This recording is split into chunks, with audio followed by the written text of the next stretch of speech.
ओम शांति। आज है 1 अगस्त 2023। प्रातः मुरली बाप दादा मधुबन। मीठे बच्चे, माया की पीड़ा से बचने के लिए बाप की शरण में आ जाओ। ईश्वर की शरण में आने से 21 जन्म के लिए माया के बंधन से छूट जाएंगे। आज का प्रश्न, तुम बच्चे किस पुरुषार्थ से मंदिर लायक पूजनीय बन जाते हो? उत्तर में बाबा कहते हैं, मंदिर लायक पूजनीय बनने के लिए भूतों से बचने का पुरुषार्थ करो। कभी भी किसी भूत की प्रवेशता नहीं होनी चाहिए। जब किसी में भूत देखो, कोई क्रोध करता है या मोह के वश हो जाता है तो उससे किनारा कर लो। पवित्र रहने की स्वयं से प्रतिज्ञा करो। सच्ची सच्ची राखी बांधो। गीत है, तुम्हारे बुलाने को जी चाहता है। गीत क्या है? तुम्हारे बुलाने को जी चाहता है। ओम शांति। भक्त सदैव बुलाते हैं भगवान को।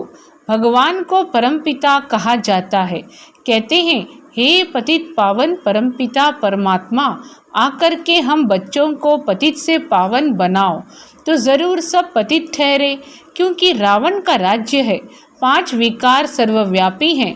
ऐसे नहीं कि सतयुग में भी 5 विकार सर्वव्यापक हैं। नहीं, उनको तो कहा जाता है संपूर्ण निर्विकारी दुनिया। यह है संपूर्ण विकारी दुनिया। भारत संपूर्ण निर्विकारी था, यह भूल गए हैं। भारत संपूर्ण निर्विकारी था, यह भूल गए हैं। मंदिरों में जाकर देवताओं की उपमा भी करते हैं कि आप सर्वगुण संपन्न संपूर्ण निर्विकारी हो।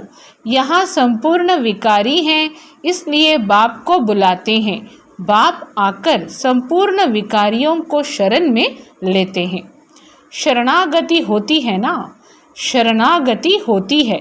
अभी सब रिफ्यूजी हैं तो पुकारते हैं। अभी सब रिफ्यूजी हैं तो पुकारते हैं। आत्मा पुकारती है बाप को, बाबा हम आत्माएं बिल्कुल विकारी बन गई हैं, आप आकर निर्विकारी बनाओ।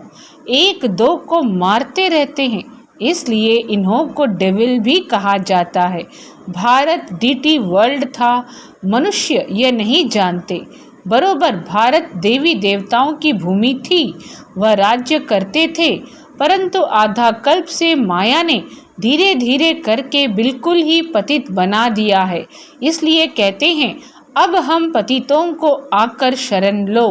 अब तुमने आकर परमपिता परमात्मा की गोद ली है भविष्य देवी देवता बनने के लिए। यह है ईश्वरीय गॉडफादरली मिशन। पतित को पावन अथवा कांटों को फूल बनाने की मिशन है। बच्चों का धंधा ही है परमपिता परमात्मा की मत पर कांटों को फूल बनाना, नरकवासियों को स्वर्गवासी बनाना। तुम कहते हो, ओ गॉडफादर, तो जरूर तुम उनको जानते हो ना। फिर ऐसे कह न सके कि परमात्मा कहाँ है। अरे, आत्मा बोलती है, ओ गॉडफादर। आत्माएं पुकारती हैं परमात्मा को, वह इन आँखों से देखने में नहीं आता। आत्मा भी देखने में नहीं आती। यह तो समझ की बात है ना। आत्मा ज्योति स्वरूप है। परमपिता परमात्मा का भी वही रूप है। आत्मा क्या है? ज्योति स्वरूप है। परमपिता परमात्मा का भी वही रूप है।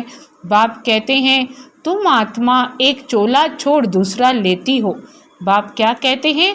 तुम आत्मा एक चोला छोड़ दूसरा लेती हो। तुम आत्मा अविनाशी हो, शरीर विनाशी है। आत्मा शरीर छोड़ती है। कहेंगे हमारा बाप मर गया, परंतु आत्मा मरती नहीं। आत्मा शरीर छोड़ती है, कहेंगे हमारा बाप मर गया, परंतु आत्मा मरती नहीं। आत्मा को बुलाते हैं, यह तुम अभी समझते हो। बाकी सारी दुनिया के मनुष्य मात्र बाप को बिल्कुल नहीं जानते हैं, इसलिए आपस में कितना लड़ते झगड़ते रहते हैं। अभी मूसलों से पता नहीं क्या करेंगे। इन्हों को कहा जाता है डेविल्स। बाबा कहते हैं, मैं कोई ऐसी सृष्टि थोड़े ही रचता हूँ। बाबा तो स्वर्ग रचते हैं, स्वर्ग का मालिक बनाते हैं, तो ज़रूर बाप को आना पड़े ना। बाप कहते हैं बच्चे मैं आया हूँ जो पति दुखी हो गए हैं उनको सदा सुखी बनाने। बाप कहते हैं बच्चे मैं आया हूँ जो पति दुखी हो गए हैं उनको सदा सुखी बनाने। वहाँ कोई ऐसे नहीं कहेंगे पतित पावन आओ या ओ गॉड फादर रहम करो, ऐसे कभी बुलाते नहीं हैं क्योंकि हैं ही सुखी। दुख में सभी याद करते हैं, आत्मा ही याद करती है। शरीर के साथ सुख दुख होता है, शरीर नहीं है तो आत्मा सुख दुख से न्यारी है। बाप कहते हैं मैं इनमें प्रवेश कर इनका नाम ब्रह्मा रखता हूँ। कई तो अच्छी रीति समझ लेते हैं, कई नहीं समझते हैं तो समझा जाता है यह पावन दुनिया में चलने लायक नहीं है, इसलिए श्रीमत पर नहीं चलते हैं। यह है ही आसुरी रावण संप्रदाय। रावण को हर वर्ष जलाते हैं ना, यह निशानी है। हर वर्ष राखी भी बंधवाते हैं क्योंकि पवित्र नहीं रहते। राखी बंधवाते हैं फिर अपवित्र बन पड़ते हैं, इसलिए वर्ष वर्ष राखी बंधवाते हैं। राखी है पवित्रता की निशानी। विकारियों को राखी भेज देते हैं कि प्रतिज्ञा करो हम पवित्र रहेंगे, पवित्र बनने से 21 जन्म राज्य भाग्य पाएंगे। बाबा कहते हैं मैं ही आकर तुम सबको पूज्य बनाता हूँ। अभी तुम पुजारी हो, देवताओं की ठीक कर भीतर की पूजा करते धक्के खाते रहते हो। मैं तुमको इन धक्कों से छुड़ाए पूज्य सो लक्ष्मी नारायण बनाता हूँ। तुम यहाँ आए ही हो नर से नारायण बनने के लिए। आधा कल्प माया से पीड़ित हो, अभी तुमने आकर शरण ली है परमपिता परमात्मा की। तो शिव बाबा कह रहे हैं कि मैं तुमको इन धक्कों से छुड़ाए पूज्य सो लक्ष्मी नारायण बनाता हूँ। तुम यहाँ आए ही हो नर से नारायण बनने के लिए। आधा कल्प माया से पीड़ित हो, अभी तुमने आकर शरण ली है परमपिता परमात्मा की। मम्मा ने भी ली है, इस बाबा ने भी शरण ली है शिव बाबा की। उनको तो अपना शरीर है नहीं, उनको तो अपना शरीर है नहीं, उनका नाम ही है शिव। शिव बाबा का नाम कभी बदलता नहीं है। मनुष्य आत्मा का नाम बदलता रहता है, मनुष्य आत्मा का नाम बदलता रहता है। 84 नाम मिलते हैं, इन बातों को मनुष्य नहीं जानते। 84 जन्म भी कहते हैं, परंतु 84 जन्म कौन लेते हैं ये कोई नहीं जानते। भारतवासी जो देवी देवताएं थे वही 84 जन्म लेते हैं। यह है बेहद का ड्रामा।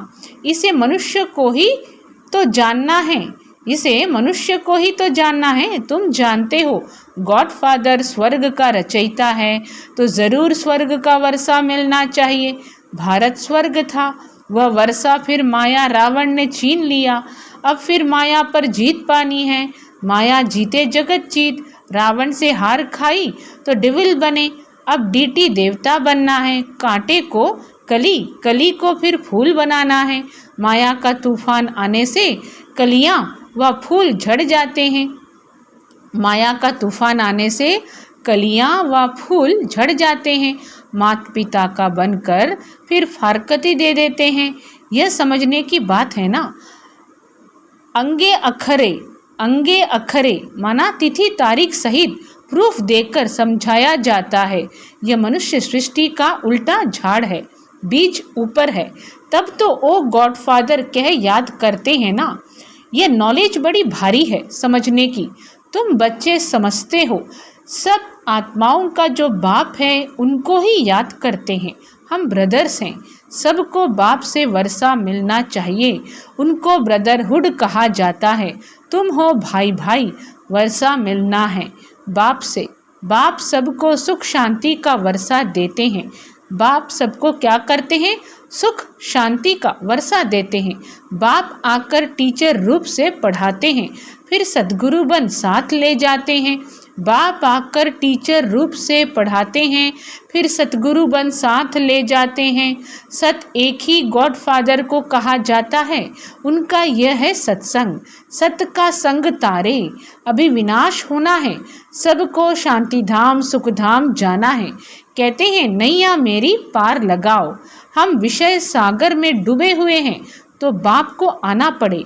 शांति धाम सुख धाम ले जाने। आधा कल्प है सुख धाम, आधा कल्प है दुख धाम। यह भारत बिल्कुल ही पतित भोगी हो गया है, योगी नहीं कहेंगे। सत्युग त्रेता को कहा जाता है योगेश्वर का राज्य। श्री कृष्ण को योगेश्वर कहते हैं। ईश्वर के साथ योग लगाकर पद पाना है, सो तुम पा रहे हो। बाप कितना अच्छी रीति समझाते हैं। समझाने वाला है ज्ञान का सागर। मनुष्य ज्ञान सागर नहीं होता। यह बाबा अपने को ज्ञान सागर नहीं कहते। तुम अभी मास्टर ज्ञान सागर बन रहे हो।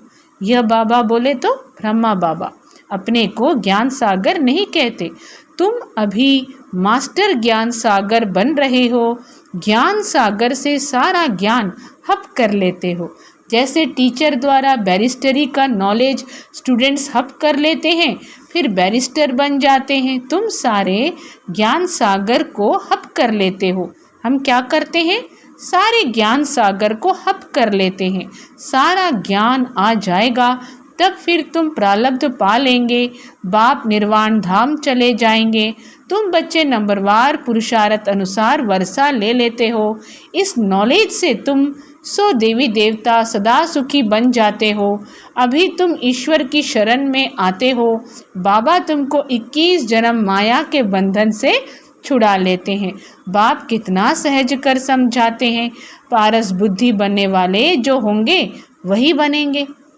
बाबा कह रहे हैं जो पारस बुद्धि बनने वाले होंगे वही बनेंगे। तुम समझते हो हम बाबा से कल्प कल्प वर्षा लेते हैं, माया छीन लेती है, फिर मैं आकर तुमको सुख शांति का वर्षा देता हूँ। रावण दुख का वर्षा देता है। रावण क्या देता है? दुख का वर्षा देते हैं। राम सुख का वर्षा देते हैं। कितना जन्म कितना समय दुख और सुख का वर्षा मिलता है वह भी सब तुमको बतलाते हैं। बाप कहते हैं सिर्फ मुझ बाप को याद करो। मैं आत्मा परमपिता परमात्मा का बच्चा हूँ। बस बाप को याद करते रहो। बाप को क्या करते रहो? बाप को याद करते रहो। और बाबा आगे कह रहे हैं मैं आत्मा परमपिता परमात्मा का बच्चा हूँ। मैं आत्मा परमपिता परमात्मा का बच्चा हूँ। बस बाप को याद करते रहो तो तुम्हारे विकर्म विनाश हो जाएंगे। तुम विक्रमाजीत राजा बन जाएंगे। विक्रमाजीत राजा का संवत 1 से शुरू हुआ, फिर विक्रम संवत 2500 वर्ष बाद शुरू होता है। विक्रमाजीत और विक्रम भारतवासियों के 2 संवत हैं। विक्रम का संवत सभी जानते हैं, विक्रमाजीत का संवत भूल गए हैं। यह है पढ़ाई। विक्रम का संवत सभी जानते हैं और विक्रमाजीत का संवत भूल गए हैं। यह है पढ़ाई। देखो मुरली भी कितना ट्रैवल यात्रा करती है, नहीं तो गोप गोपियों को मुरली कैसे पहुँचे। टेप्स भी जाती हैं, सब सेंटर्स टेप सुनते रहेंगे। ये मुरली है वंडरफुल। इसके लिए ही गायन है कि गोपियाँ तड़फती रहती हैं। गोपियाँ क्या करती हैं? तड़फती थीं। बाप कहते हैं मैं तो आता ही हूँ। पतित दुनिया में सतयुग में देवताओं को अपार सुख है। इतना सुख कोई पा ना सके। हीरे जवाहरों के महल में रहते हैं। यहाँ तो सोना कितना महंगा है, वहाँ तो तुम सोने की ईंटों के महल बनाएंगे। तो सतयुगी दुनिया में हम कौन से महल बनाएंगे? किस टाइप के महल? बाबा कह रहे हैं वहाँ तो तुम सोने की ईंटों के महल बनाएंगे, फिर उनमें हीरों की जड़त होती है। बाप बच्चों को क्या से क्या बना देते हैं। सिर्फ पवित्र रहने की प्रतिज्ञा करनी है। क्रोध का भूत नहीं आना चाहिए, क्रोध का भूत नहीं होना चाहिए। समझा जाता है इनमें भूत की प्रवेशता है, इनको किनारे कर दो। बहुत हैं जिनका अभी तक मोह नष्ट नहीं होता है। जैसे बंदरी का मोह होता है ना, ऐसे बच्चों आदि में मोह अटक जाता है।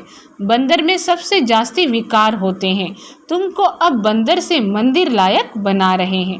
रक्षाबंधन का राज भी समझाया है।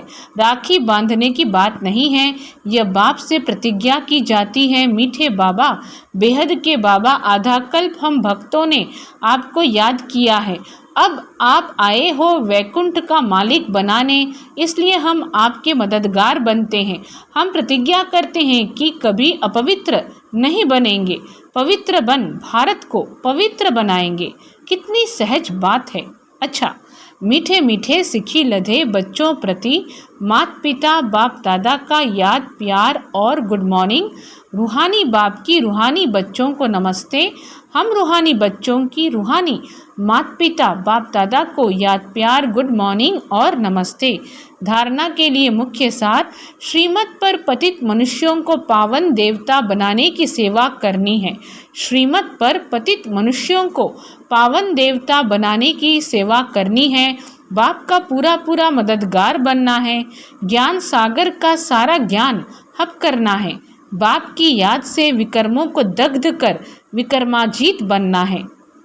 वरदान है, कोई भी ड्यूटी बजाते हुए स्वयं को सेवाधारी समझ सेवा करने वाले डबल फल के अधिकारी भव। कोई भी ड्यूटी बजाते हुए स्वयं को सेवाधारी समझ सेवा करने वाले डबल फल के अधिकारी भव। कोई भी कार्य करते, दफ्तर में जाते या बिजनेस करते, सदा स्मृति रहे कि सेवा के लिए ये ड्यूटी बजा रहे हैं। क्या कहा बाबा ने?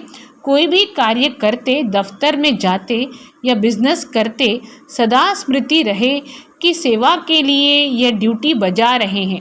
सेवा के निमित्त यह कर रहा हूँ, तो सेवा आपके पास स्वतः आएगी और जितनी सेवा करेंगे उतनी खुशी बढ़ती जाएगी। भविष्य तो जमा होगा ही, लेकिन प्रत्यक्ष फल खुशी मिलेगी।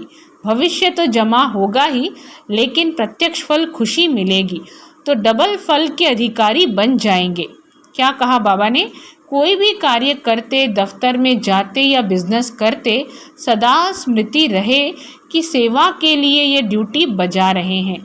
सेवा के निमित्त यह कर रहा हूँ, तो सेवा आपके पास स्वतः आएगी और जितनी सेवा करेंगे उतनी खुशी बढ़ती जाएगी।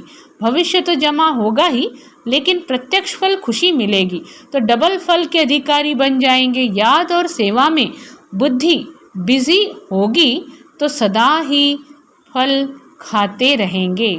याद और सेवा में बुद्धि बिजी होगी तो सदा ही फल खाते रहेंगे। स्लोगन है, जो सदा खुशहाल रहते हैं वह स्वयं को और सर्व को प्रिय लगते हैं।